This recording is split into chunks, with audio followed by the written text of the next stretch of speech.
Bonjour à tous, voilà le dispositif expérimental que vous auriez dû réaliser en séance d'activité expérimentale pour mesurer l'intensité et la tension aux bornes de deux lampes de puissance nominale différentes de manière à les comparer.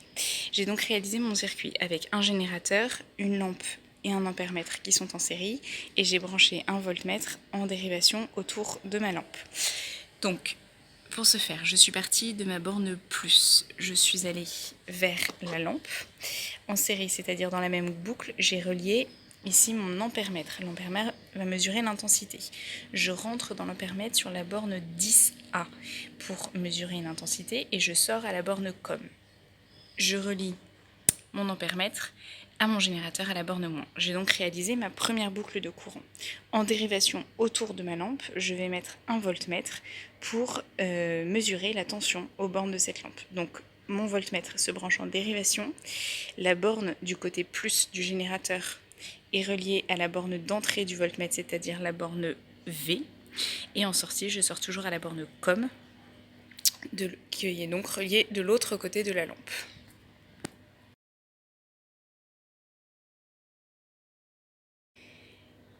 Je vais donc maintenant mesurer la tension et l'intensité aux bornes de cette lampe, enfin dans le circuit et aux bornes de cette lampe, lorsque je vais appliquer une tension. Je vais d'abord faire mes réglages.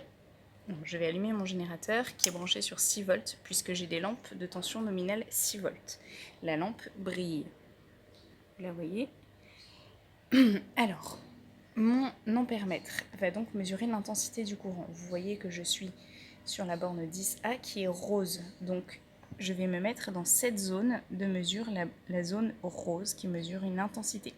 Comme je suis branchée sur 10A, je n'ai pas le choix pour le calibre. Je prends automatiquement celui où je lis 10A. Je vais donc régler mon sélecteur sur 10A. J'ai donc mon intensité ici. L'intensité I vaut 0,04 ampères. Ici, j'ai mon voltmètre. Le voltmètre, vous le voyez, c'est la zone bleue, V, qui mesure la tension.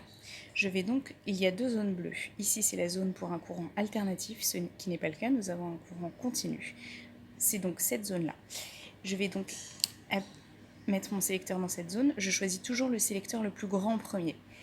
Ici, qui peut mesurer jusqu'à 600 volts. Je vois que je suis aux alentours de 5 à 6 volts. Je peux donc descendre jusqu'à 20. La valeur de mon calibre doit toujours être supérieure à la valeur mesurée, mais la plus petite possible, de manière à avoir quelque chose d'assez précis. Ici, je mesure donc une tension U qui vaut 5,91 volts.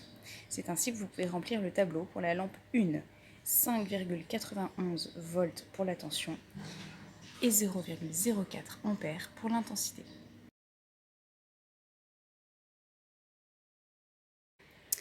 J'ai donc réalisé exactement le même circuit avec une deuxième lampe que vous voyez ici. À vous d'observer comment elle brille par rapport à tout à l'heure. Je vais donc maintenant mesurer l'intensité dans le courant. Donc le montage est exactement le même. Je n'ai absolument rien changé, simplement la lampe. L'intensité dans le courant, l'intensité du courant qui traverse le circuit est de 0,09 ampères. Et la tension aux bornes de la lampe est sensiblement la même, 5,94 volts.